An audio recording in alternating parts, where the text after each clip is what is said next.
नमस्कार दोस्तों। आज हम आपको भगवान विष्णु के अद्भुत वराह अवतार की कहानी सुनाने जा रहे हैं। यह कथा न केवल साहस और बलिदान की है, बल्कि यह हमें सिखाती है कि कैसे भगवान अपने भक्तों की रक्षा करते हैं। इस वीडियो को हम 3 भागों में बांटेंगे। इसके पहला भाग में हम जानेंगे कि कैसे हिरण्याक्ष का जन्म हुआ और उसने धरती माता को किस प्रकार बंदी बना लिया। यह जानना दिलचस्प होगा कि उसके अहंकार और शक्ति के पीछे क्या कारण थे। फिर हम दूसरे भाग में देखेंगे कि कैसे जय और विजय भगवान विष्णु के प्रिय द्वारपाल ऋषियों के अपमान के कारण शापित हुए। उनका अपमान कैसे एक श्रृंखला की शुरुआत करता है, यह जानना महत्वपूर्ण है। और अंत में कि भगवान विष्णु ने वराह अवतार धारण करके हिरण्याक्ष का वध कैसे किया और धरती माता को पुनः स्थापित किया। यह वह क्षण है जब भगवान ने अपने भक्तों की रक्षा की और धर्म की स्थापना की। तो चलिए बिना समय गवाए पहले भाग की ओर बढ़ते हैं।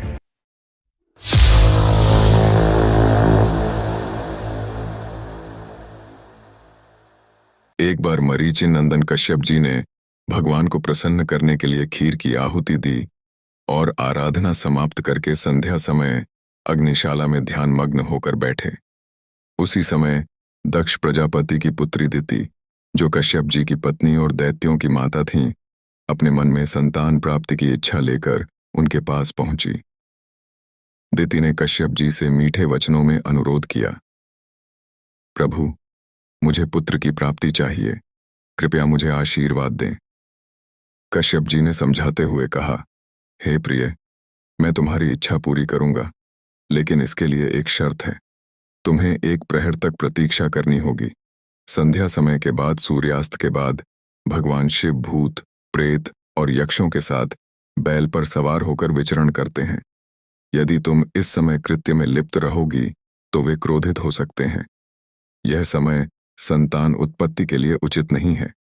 इस समय तो केवल भगवत पूजा और संध्या वंदन का होना चाहिए। जो इस समय पिशाचों जैसा आचरण करते हैं वे नरकगामी होते हैं। लेकिन दिति ने कश्यप जी की बातों को अनसुना कर दिया और अपने काम वासना में लिप्त हो गई। कश्यप जी ने यह देखा तो उन्होंने दैवी इच्छा को स्वीकार कर और दिति की प्रार्थना पूरी की। फिर वे स्नान कर सनातन गायत्री मंत्र का जाप करने लगे। कुछ समय बाद दिति ने गर्भ धारण किया और कश्यप जी से भगवान शिव की कृपा की प्रार्थना की। हे प्रभु, भगवान भूतनाथ मेरे पापों को क्षमा करें और मेरा गर्भ नष्ट न हो। कश्यप जी जब संध्या वंदन से निवृत्त हुए तो उन्होंने अपनी पत्नी को घबराई हुई और कांपते हुए देखा। कश्यप जी ने कहा, हे दिति, तुमने मेरी बात नहीं मानी। तुम्हारे भीतर काम वासना इतनी प्रबल थी कि तुमने असमय में भोग किया। अब तुम्हारे गर्भ से 2 भयंकर और पापी पुत्र पैदा होंगे, जो संपूर्ण संसार को कष्ट देंगे, धर्म का नाश करेंगे और संतों और स्त्रियों को सताएंगे। दिति ने कहा, हे भगवान, यदि मेरे पुत्रों का वध भगवान के हाथों से हो तो मुझे कोई आपत्ति नहीं है, क्योंकि ब्राह्मण के शाप से प्राणी नरक में जन्म लेता है। कश्यप जी ने कहा, हे देवी, तुम्हें अपने कृत्य का पश्चाताप है, इसीलिए तुम्हारे नाती का जन्म होगा, जो भगवान का परम भक्त बनेगा। वह साधुजनों की सेवा करेगा और काल को जीतकर भगवान का परम पार्षद बनेगा। कश्यप जी की बात सुनकर दिति बहुत प्रसन्न हुई और उसके मन का दुख समाप्त हो गया।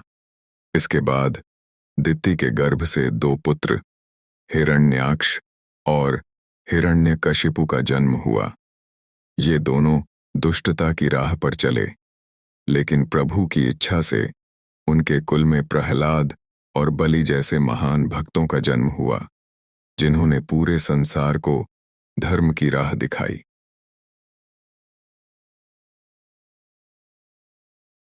एक बार सनक, सनंदन, सनातन और सनत कुमार, ये चारों महान ऋषि जो देवताओं के पूर्वज माने जाते हैं, संपूर्ण लोकों से विरक्त होकर भगवान विष्णु के दर्शन करने के लिए उनके बैकुंठ लोक की ओर चल पड़े। बैकुंठ के द्वार पर जय और विजय नामक 2 द्वारपाल पहरा दे रहे थे। जब इन ऋषियों ने प्रवेश करने का प्रयास किया तो जय और विजय ने उन्हें रोक लिया और बैकुंठ लोक में जाने से मना कर दिया। ऋषियों के इस अपमान पर वे क्रोधित हो गए और बोले, तुम मूर्खों, हम भगवान विष्णु के परम भक्त हैं। हमारी गति कभी रुकती नहीं और हम देवाधिदेव के दर्शन करना चाहते हैं। तुम दोनों जो भगवान की सेवा में रहते हो, तुम्हें तो उनके समान समदर्शी होना चाहिए।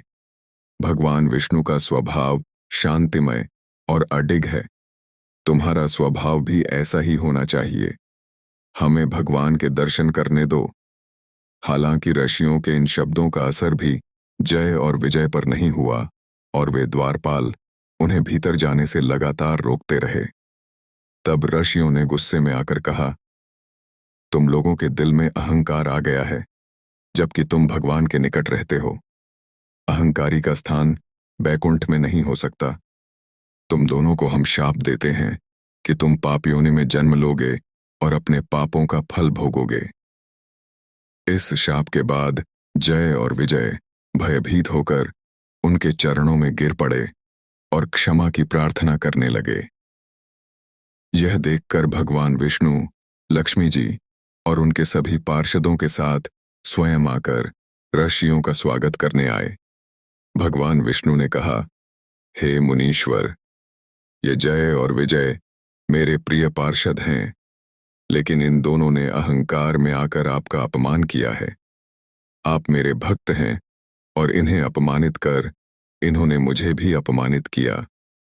आपने इनको शाप देकर उत्तम कार्य किया है, क्योंकि ब्राह्मणों का अपमान करना मेरे लिए भी अपमान है।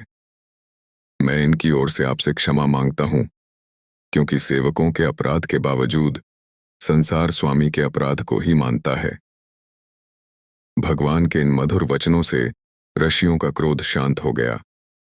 वे अत्यधिक प्रसन्न हुए और बोले, हे नाथ, हमने क्रोधवश इन निरपराध पार्षदों को शाप दे दिया। इसके लिए हम क्षमा चाहते हैं। यदि आप उचित समझें तो इन द्वारपालों को हमारे शाप से मुक्त कर सकते हैं। भगवान विष्णु ने कहा, हे मुनिगण, मैं सर्वशक्तिमान होते हुए भी ब्राह्मणों के वचन को असत्य नहीं करना चाहता, क्योंकि इससे धर्म का उल्लंघन होगा। आपने जो शाप दिया है वह मेरी प्रेरणा से हुआ है और ये अवश्य ही इस दंड के भागी हैं। ये 3 जन्मों तक असुर योनि में रहेंगे और मेरे द्वारा इनका संहार होगा। इनका संहार होने के बाद ये पुनः बैकुंठ धाम में वापस आएंगे। भगवान विष्णु के वचनों से ऋषि संतुष्ट हो गए। अब जय और विजय के 3 जन्म हुए। पहला जन्म सतयुग में हिरण्याक्ष और हिरण्यकशिपु के रूप में, जिनका संहार भगवान विष्णु के वराह अवतार और नरसिंह अवतार में हुआ। दूसरा जन्म त्रेता युग में रावण और कुंभकर्ण के रूप में हुआ, जिनका संहार भगवान श्री राम ने किया। और तीसरा जन्म द्वापर युग में शिशुपाल और दंतवक्र के रूप में हुआ, जिनका संहार भगवान श्री कृष्ण ने किया। इन सभी जन्मों के बाद वे फिर से बैकुंठ धाम में वापस लौट आए, जहां वे भगवान विष्णु के समीप सदैव रहकर आनंदित हुए। जय और विजय बैकुंठ से गिरकर दिति के गर्भ में आ गए। कुछ समय बाद दिति के गर्भ से 2 पुत्रों का जन्म हुआ, जिनका नाम महर्षि कश्यप ने हिरण्यकशिपु और हिरण्याक्ष रखा। जैसे ही ये 2 यमल पैदा हुए, तीनों लोकों में भयंकर उत्पात मचने लगा। स्वर्ग, पृथ्वी और आकाश में हलचल होने लगी और भयंकर आंधियां चलने लगीं।